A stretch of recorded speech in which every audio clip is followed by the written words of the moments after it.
Have you ever wondered what it would be like to be a bedrock in Minecraft? Have you ever wanted to be able to break bedrock in Minecraft? Well, today we're going to be showcasing the Bedrockean origin, which does all of these things and so much more. So stay tuned and watch the entire video, as there's so much to this one, you're not going to want to miss out on it whatsoever. The Bedrockean origin is created by the user known as 𝓵𝓲𝓷𝓴𝓼, and you can find this in the Origins Discord server by using the link down below to go directly to the most recent message at the time of recording. If it doesn't work, just search up Bedrockean in the search bar on Discord. Running into the origin itself, the Bedrockean is a high impact origin. The simple description is bedrock. Starting off, you have fire immunity. You're immune to all type of fire damage. Grabbing ourselves a bucket of lava, putting it down, and going into survival mode. As you can see here, I can walk into it, and we do not take any form of fire damage at all. But you want to know the big bonus with this one here is the fact that the creator has actually gone out of their way to make it so that even the fire sprite does not appear on your character when you're in lava. Overall, very useful. The next ability we have is Acrobatics. You never take fall damage no matter what height you fall from. It's pretty much as simple as it means, you just don't take fall damage. You can go mega up into the air, you can come and drop down, and you take absolutely no damage at all. Whoop, I might have spoiled something else a little later, but we'll go over that in a moment. Next ability we have is the Strong Arms ability. You're strong enough to break natural stones without using a pickaxe. Now, overall, a lot of the origins that do this have a bit of a problem with how they mine stone. This one doesn't though. A lot of the origins that give you the ability to be able to mine stone with your bare hands, they don't actually increase your mining speed with your bare hands, so it's still logical to just ignore your hands ability entirely and just go straight into getting a pickaxe of some sort. But with this one here, it is actively made so you mine just a wee bit quicker. But one of the weirder quirks with this is it will not give you the cobblestone back when you mine cobblestone. It only functions with normal stone. But it does work with deep slate as well. You can get the deep slate from that with your bare hands, but you cannot get the cobble, nor can you get the cobble deep slate. Both of them will mine at the default speed that you'd mine them with. Next we have sturdy skin. Even when without wearing natural armor, your skin will provide natural protection. It's a very simple thing. You've got 4 bars by default on your armor as bonuses, pretty much mean that you have a wee bit more armor and defense when it comes to damage taking, and this is on top of whatever armor you choose to wear, so you can ultimately have better armor points. The next ability of this origin is Unwieldly. The way your hands are formed provide no way of holding a shield upright. Now the easiest way to tell about this one is just by simply hovering over a shield. As you can see here, it says unusable / brackets unwieldy. This just pretty much means you can't use it. You can have it in your hand and your offhand, but you can't right click to actually do anything with it. It's pretty much useless. Don't worry about making a shield really. Next, you have dense. Due to your density, you have double the amount of health, as you probably would have also already noticed with the double health bars, and you're also slower. Pretty simple. So as you can see, you've got 2 bars of health, which is basically just 20 hearts. 20 hearts is pretty useful, but you can also notice that you move about so slow in comparison to the average player. But overall, I think it's a fair trade-off, like losing a bit of your speed for a lot of extra health. Just makes you easier to get hit if you do get involved in anything stupid.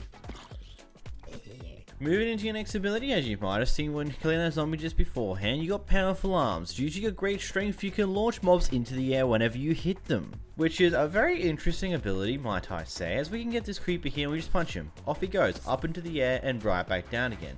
It's not like he gets knocked back though, he just launches directly up, which is interesting. I think there's a wee bit of knockback, but most of it's like propelled up and then a slight bit backwards.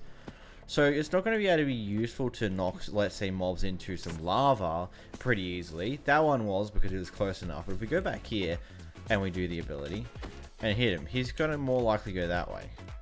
But we hit that and he's going to go that way a little bit further enough to get hit in the lava, apparently. Fair enough.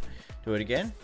It's like just barely enough. I think it's like, from what I can gather, it's about 8-ish blocks high with about 3-ish blocks back. It's pretty interesting to say the least.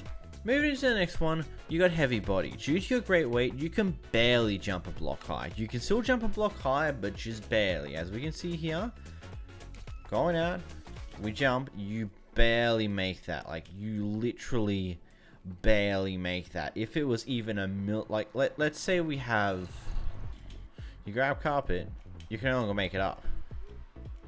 Like, just even a bit of carpets on the next block above, you cannot jump up it whatsoever. Next, you have bedrock skin. You are nearly unbreakable because of your bedrock ancestors, so you're immune to drowning and starvation. You're also a bit darker tint due to being, well, a bedrock. You probably would have noticed that when we were looking at me before. My skin's overall darker than normal, which this isn't too much of a thing to really care about. I just more like, it's more of a needy that you're immune to hunger, I think it's said. Yeah, you're immune to starvation, which is your hunger, meaning that no matter how low your health your hunger bar gets, you won't starve to death. And you also can't drown, because you're a rock, essentially. Invincible, I don't know what that means, sorry, I probably am reading that horribly. This is your primary ability. Like your ancestors, you can be immune to all damage, but when you do it, it costs your speed and your strength. So if we go into survival mode here, and we press the G button, as you can see, we put a creeper down, he explodes, he no longer hurts us, but you can't move anymore. And if we get an egg, you no longer can do damage to other mobs whilst in this ability. Now this will just stay on permanently until you press the G button again. Then you're free to go back to doing your normal things, move around at your average speed, but the moment you press G again, you go back to your normal thing, to the being the you can't move, you're continuously still, you can't do damage, and so on and so forth. Moving to your next ability, you got Lava Vision. Since you are most of the time covered in lava, you have adjusted to sin. This is of course in reference to the fact that how a lot of lava in the underworld, or at least below the normal levels, is hidden underneath lava. So if we go over here to this lava here, you can see perfectly fine. Like, there is no problem with, like, you can visibly see in that lava, no problems at all. Like, you can see normally, you're completely immune to it as I showed earlier, and you've also got really, really good visibility. Overall, making lava a really good friend of yours if you want to make use of it. Like, let's say if you're in an underground ravine, lavas are literally going to be so useful. You can literally just hide in it. Hi. And now they've hit each other. Now they're fighting. Look at them go. They were trying to get me. Now they hit each other because I'm high in the lava. I mean, this is probably not the reason why they hit each other, but I digress. While they fight, let's go to our next ability. Next, you have Bedrockean Heal. You heal differently than most, so you have a consistent heal. You get half a heart each second and a half, meaning that you can heal normally without your hunger. Like, you'll heal differently. You have a basic healing thing. Go right there. As you can see, I took damage. I healed back half a heart. I healed back the other half a heart. So essentially speaking, you have just an indefinite heal as well. It just takes a few moments. You have to be patient with it. It's basically you just take cover until you heal back to normal. How did this guy hit me? What the hell? But overall, it's pretty interesting to know. Next, you have Bright Sun. The sun is too bright for your cave-adapted eyes. What does that mean? Let's go to the surface and let's go see what that means. Going underneath a tree over here, if we go out into the sun, all of a sudden you have blindness. This blindness will stay with you until you go back underneath something. So whenever you're exposed out in the open, you cannot see a thing. Like, your vision is completely null and void. You'll have to rely on the undercoverings of trees and other blocks. You cannot stay out in the open because you'll lose all forms of visibility, which, you know, you understand that's not really good. Not handy at all. Next one is no Elantra. Due to your great density, you could not ever fly. There's a bit of a spelling error here. It says every instead of ever. That's literally it though. Don't think that matters particularly much. But if we wear ourselves an Elantra, we cannot put it on our arm slot whatsoever. Like, I'm actually clicking to get this on, it won't go on. It's very simple, it just won't work, you know? It ain't gonna go on your arm slot. Next is miner. You're built to mine, so you mine faster. I mean, this is very self-explanatory. Like, let's grab ourselves a shovel and a pickaxe here. We go into, not spectator mode, we want survival mode here. We shovel at a nice super speed and we just mine, instant break. Like, you have instant break, almost near instant break with a default Neverite pickaxe, which I think is really, really, really good. Imagine having your haste 2 beacon, you'll instant break stone, guaranteed. You'll instant break potentially like coal and other things with maxed out Neverite pickaxe of efficiency of 5.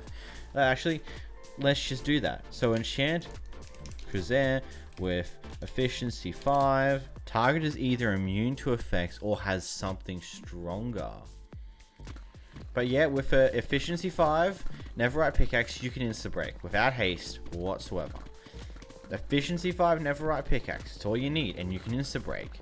as we saw just then, it doesn't look like you'll get affected with haste, which is pretty intriguing to say the least.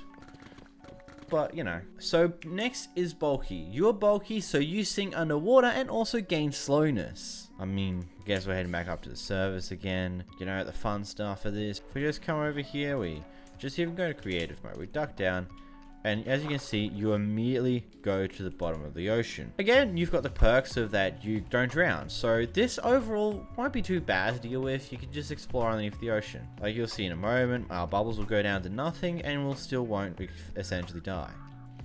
You see, ocean bubbles going down to nothing and we're fine. We can just do our thing. We can do some mining under here. We don't have to worry about water. We can just do our thing. We don't have to care too much, you know? Next, you have short, because you're a block tall because you used to be a block. So you're going up to the next block, you're literally just, you're not actually a block tall. You're just a wee bit shorter than a block. Not by much. It's not going to really affect anything particularly much. I think you can't go on your trapdoors if I think correctly. Let's just test this. Yeah, nah. You can't go underneath trapdoors without crouching, so you're essentially just a block high because there's nothing smaller than a trapdoor when it comes to height, so... Next you have is potion immune. Your skin is too hard for potions to get through and affect you. That's why we don't have the haste ability that I tried to inflict earlier, because you can't actually use it. You can't use potion effects. Which this then brings me to our next ability here. We got Bedrock Collector. You can collect bedrock, and since you're stronger than most, you can break bedrock with a 𝓵𝓷𝓷𝓰 pickaxe. You sit here, and you just mine for a little bit. Now, I would say with an efficiency 5 𝓵𝓷𝓷𝓰, it's about as, I would say about half the pace of obsidian. But you can successfully mine bedrock at a fairly decent pace. Like, that isn't too bad of a pace to get a piece of bedrock. And you can collect it and build with it. You can do what you want with it. You can collect bedrock, you can build your house out of bedrock, and you can also troll your friends with bedrock. I mean, that's probably what most people are going to do, just troll their friends, because, you know, bedrock is unbreakable by a lot of people, so, it's going to be interesting. Next, you have food. You've never eaten, so you've never had a full bar of food. So as you can see here, my food bar is dead empty. It's completely something you don't need to worry about. You don't starve to death. You're already slow, so the slowness of... you just don't have any form of sprint because you're slow. You're meant to be a block. You're meant to be slow. And you just have no hunger bar because you don't eat food. You heal for your other methods. And then you have deep down. You spawn in an underground mine shaft. I mean, we saw that as before with our default area, but if you kill yourself, I'll respawn back in here. This beautiful room here that we started off in before. This is in the middle of a mine shaft area. It's overall just pretty self-explanatory. You spawn into a mine shaft. Either way, that was a Bedrockian origin. If you did enjoy this video, make sure you hit the like button down below and subscribe. It is highly appreciated. We're trying to get to 100,000 subscribers before the end of the year. Either way, click this video on screen here for some more Origins based content. But until next time, guys, bye bye.